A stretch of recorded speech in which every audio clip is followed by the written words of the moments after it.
All right, welcome back for another deep dive, everyone. Today is January 10th, 2025, and you know what that means. Another day, another set of current events to unpack. Exactly. And like always, we're going to tailor this deep dive Yeah. to all you future IAS officers out there prepping for the UPSC exams. So think of this as your daily cheat sheet to stay ahead of the curve. It really is a whirlwind of topics we cover, but that's the nature of the UPSC. They really want to test the breadth of your knowledge. They do, it's true. Oh, But that's what makes it so challenging and rewarding. yeah, So, absolutely. You're going to be tested on everything from cutting-edge science to history and culture, and of course, those all-important current events. okay, so let's dive right in. First up, we have something that's guaranteed to bend your mind a little bit. Gravitational lensing. Oh, that's a fascinating one. It is. Scientists have just discovered 44 hidden celestial objects using this technique. It's like using a cosmic magnifying glass. Yeah, and this actually all goes back to Einstein's theory of relativity. More than a century ago, he predicted that massive objects could actually bend light. It's wild to think about, like, these galaxy clusters are warping space-time, and the light from the objects behind them gets all distorted. Yeah, it's kind of like a funhouse mirror, but on a cosmic scale. And because of that distortion, We can actually see these objects that would normally be hidden. totally invisible to us otherwise. So what does this have to do with the UPSC exam? Well, understanding gravitational lensing can Yeah. actually be really helpful for those science and tech questions. It pops up in topics like astronomy, space exploration. Even with the James Webb Space Telescope, which is using this phenomenon. Exactly. Okay, let's shift gears a bit to a topic that's a little closer to home. Public health, Okay. specifically anemia. It's a major concern in India, Hmm. especially among pregnant women. But there's some good news on that front. Yeah, some very exciting development. You talk about the anemia phone? Yeah. I read about that. It sounds pretty revolutionary. It really is. Researchers at Cornell University developed this incredible technology, and they've recently transferred it to the ICMR. So how does it work? It's unbelievably simple. You just take a finger prick blood test. It takes a few minutes to analyze, and then the results are uploaded directly to the cloud using a phone. Wow. So that means healthcare providers can get the information they need to make quick decisions. Yeah, rapid screening, early intervention, potentially huge improvements for maternal and child health. This is a game changer. It really is. Okay, let's talk about a special day, January 9th. Do you happen to know what happened on this day? Of course. It marks Mahatma Gandhi's return to India in 1915. Exactly. And that event is actually tied to Pravasi Bharatiya Divas, or PBD for short. Yeah, it's celebrated around this time every year to connect with the Indian diaspora. This year's theme, Diaspora's Contribution to a Viksit Bharat, which essentially highlights the role that the Indian diaspora can play in contributing to a developed India. It's a powerful idea, and it really underscores the global connections that India has. Okay, speaking of initiatives that are making a difference, there's one that's specifically targeted at aspiring women entrepreneurs. NETI Ayog Yes. has partnered with NewShop to launch something called Empower Biz. Have you heard about this? I have. I've heard really good things about it. Yeah. But for our listeners who may not be familiar, could you tell us a little bit about it? Sure. It's designed to provide women with the resources and the skills that they need to succeed in business. They offer mentorship, training in retail management, financial literacy workshops. They even help with reducing those hefty franchise fees. It sounds very comprehensive. It is. And I'm sure it aligns with the government's push for women's economic empowerment, which is something that comes up a lot in the UPSC. Yeah, definitely a hot topic. Okay, let's zoom out a bit. Take a more global perspective and talk about the Global Energy Alliance for People and Planet. Or GEAPP, as it's also known. Catchy? They have a really ambitious goal of accelerating the transition to clean energy, but at the same time driving economic growth. And how are they planning to do that? Well, they have several initiatives underway, like the Multi-Donor Trust Fund, with the International Solar Alliance, which is aiming to raise $100 million for solar projects. $100 million. That's huge. It is. And they also have Entice 2.0, which is a program that's designed to support and scale up innovative solutions for India's energy transition. This is a great example of international cooperation. Right, it is. Working together to address climate change and promote sustainable development. And these are themes that frequently come up in the UPSC exam. Definitely. Okay. Brace yourselves, because it's time to talk about the future of work. The World Economic Forum has just released their Future of Jobs report for 2025. Okay, so what are the key takeaways? Well, it's a bit of a mixed bag. They're predicting a net increase of around 78 million jobs, but 92 million jobs are also expected to be displaced. So there's going to be a lot of disruption. So what kinds of jobs are going to be in high demand? The jobs that are driven by technology. So think AI specialists, data analysts, cybersecurity experts, anything that requires a high level of technological literacy. So it's more important than ever to adapt and to keep learning new skills. Absolutely. Reskilling and upskilling are essential for navigating the job market of the future. So this report is basically a roadmap for future-proofing your career. I like that. A roadmap for future-proofing. Okay, let's take a break from all this talk about the future and step back into the natural world for a moment. Have you heard about the 2 rare Neuroptera species that were just discovered in Kerala? I did hear about this. After a whole century, they haven't been seen. It's incredible. It's a reminder of the biodiversity that's out there, hidden in our ecosystems. So what are Neuroptera? Why is this discovery such a big deal? Well, they're an order of insects that includes lacewings and antlions, and these little guys might seem insignificant, but they actually play a vital role in controlling pest populations. So they're like the guardians of our ecosystems. So what makes these 2 species so unique? I know one of them is called Endophanes barbara, and the other one is Glenochryssus zeylanica. Yeah. So Endophanes barbara is actually an antlion, but it doesn't build pits like most antlions do. It looks more like a damselfly, actually. Really? Yeah. That's wild. What about the other one? Glenochryssus zeylanica. That's a green lacewing. Yeah. We used to think that it was only found in Sri Lanka. That's fascinating. This is like a textbook example of why biodiversity conservation is so important. It is. And for anyone taking the UPSC, this discovery touches on several key themes, like endemism. The importance of insect populations. All that good stuff. Okay, let's talk about an initiative that's harnessing technology to protect our environment. Have you heard of the Garudaksha portal? I have. The Karnataka Forest Department just launched it. Garudaksha, such a powerful name. It means watchful protector. Which is very fitting, because this portal is designed to combat forest crimes, like encroachment, illegal logging, poaching. So you can think of it as a digital shield for our forests. People can register FIRs online, report incidents on their mobile phones, and it facilitates collaboration with organizations like the Wildlife Trust of India. So it's streamlining the process of addressing forest crimes. Making it more efficient and effective. This is a great example of how technology can be used for good, for environmental governance. Absolutely. All right. Let's shift our focus now to security and border management. There have been some recent developments with the Indo-Tibetan Border Police, or the ITBP. Yes. They have strategically moved 33 border outposts closer to the India-China border. This is part of their forward movement strategy. Exactly. Their motto is Sharia Dritata Karma Nishta, Valor, determination, devotion to duty. which really sums up their commitment to protecting our borders, especially in those harsh, high-altitude regions. It's a tough job. It is. But for UPSC aspirants understanding the history, the role, the responsibilities of the ITBP, that's all crucial information. Absolutely. For those internal security questions and border management. Okay, let's talk about a valuable resource that's been in the news lately. Soapstone. Oh, yes. The Uttarakhand High Court recently intervened in a case involving unregulated soapstone mining. And this has raised some serious concerns about the environmental impact. Yes, very important issue. So soapstone might not be something that everyone's familiar with, but it's actually used in a lot of different products. From kitchen countertops to cosmetics. So what is soapstone? And why is it such a hot topic right now? Well, it's a metamorphic rock that's formed from talc. And India has some pretty substantial reserves, especially in Rajasthan and Uttarakhand.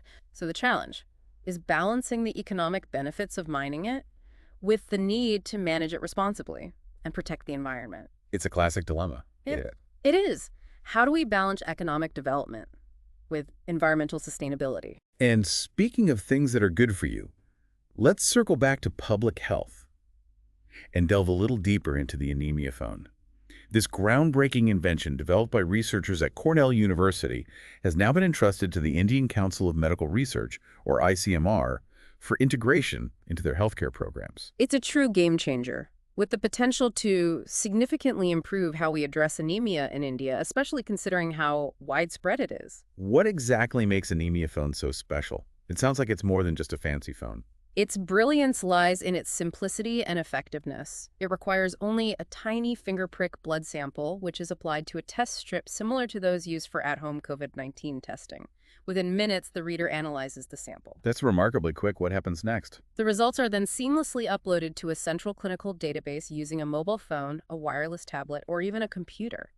This gives healthcare workers immediate access to the data so they can interpret the results, provide guidance, triage patients, make referrals, or even initiate interventions right on the spot if necessary. So it's not just about diagnosis. It's about enabling swift action and ensuring people receive the care they need when they need it. Precisely. Anemia Phone perfectly exemplifies how technology can revolutionize healthcare delivery, especially in resource-constrained settings. From a UPSC perspective, this aligns perfectly with topics like public health advancements, technological interventions in healthcare, and international collaborations in research and development. It's a topic that ticks all the boxes. And on that note, let's take a moment to delve into the captivating world of scientific discoveries. Specifically, a recent finding in Kerala that has everyone buzzing. You're referring to those two rare Neuroptera species that were rediscovered after being absent for over a century. It's a testament to the extraordinary biodiversity that still thrives on our planet, often hidden in plain sight. Exactly. Now, for those who might not be as familiar with the insect world, could you explain what Neuroptera are and why this discovery is causing such excitement? Neuroptera belong to an order of insects that includes familiar creatures like lacewings and antlions. While they might appear small and unassuming, these insects play a crucial role in regulating pest populations, which is vital for maintaining the delicate balance of our ecosystems. So they're like the unsung heroes of the insect world. What sets these two newly rediscovered species apart from their kin? Well, one of them, known as Endophanes barbara, is an antlion with a unique twist.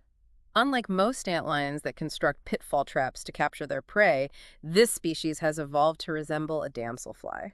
It's an incredible example of adaptation and camouflage. So it's like an antlion in disguise. That's truly remarkable. What about the other species? The other rediscovered species, Glenochrysys zelanica, is a type of green lacewing that was previously believed to be found exclusively in Sri Lanka. This exciting finding highlights the importance of continuous scientific exploration and underscores the intricate ecological connections that exist between different regions. This discovery is a goldmine for UPSC aspirants.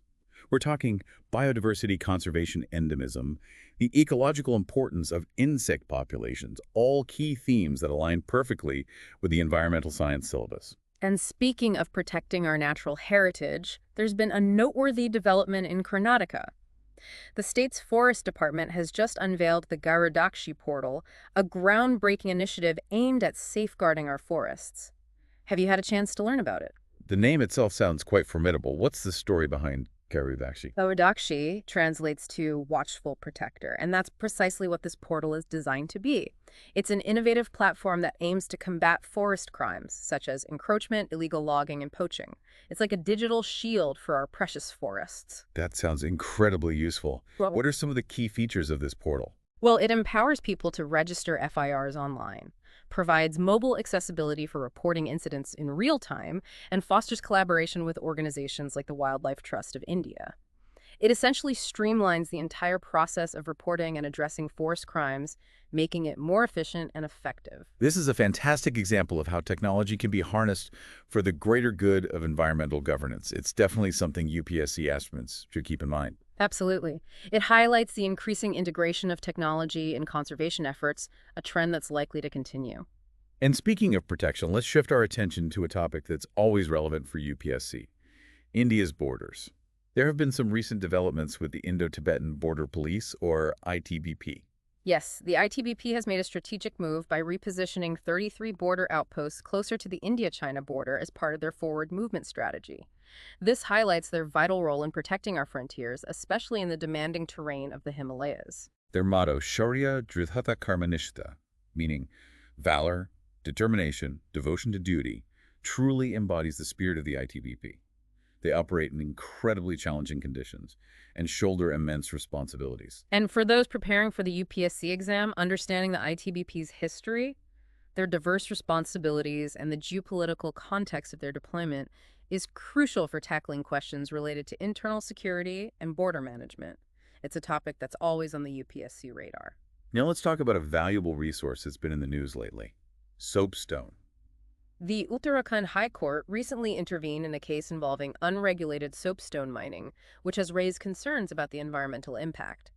Soapstone might not sound like a household name, but it's actually used in a surprising variety of products, from kitchen countertops to cosmetics. So what is it about soapstone that's causing such a stir? It's a metamorphic rock derived from talc, and India has substantial reserves, particularly in Rajasthan and Uttarakhand.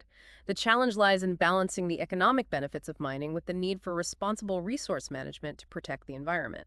That's a classic dilemma, especially in the context of sustainable development, a topic that's always relevant for UPSC. Absolutely. It's a prime example of the complex issues that UPSC examiners love to ask about. It intersects with resource management, environmental concerns, and the broader concept of sustainable development. Yeah, it really is. It highlights those complexities. How do we balance economic growth Yeah. with protecting the environment?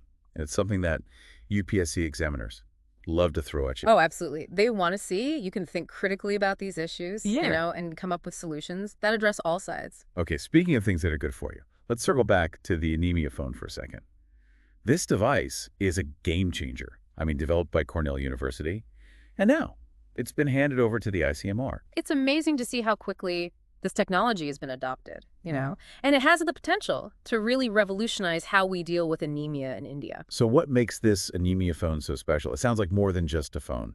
It really is. It's about simplicity and effectiveness. You just take a tiny finger prick blood sample, put it on a test strip, and the reader analyzes it in minutes. That's so fast. And then what? And then the results, they get uploaded to a central database using a mobile phone or a tablet, even a computer.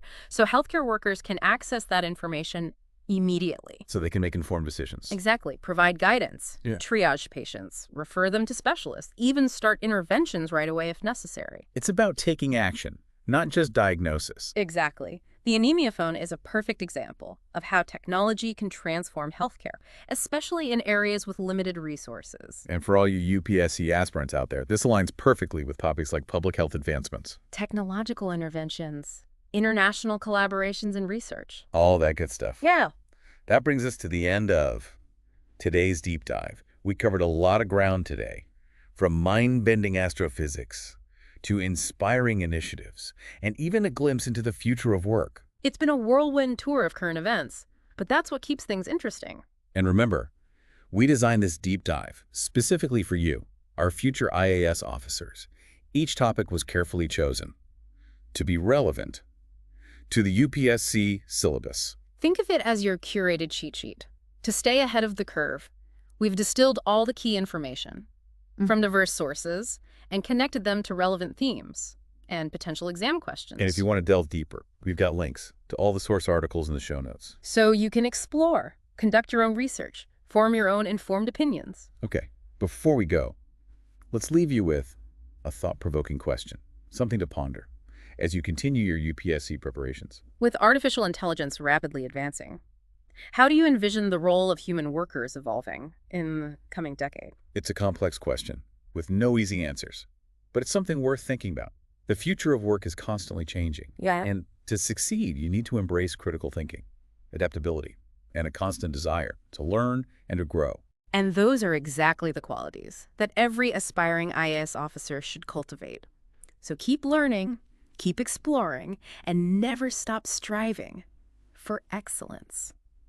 We'll be back tomorrow with another deep dive into the most relevant current affairs for your UPSC journey.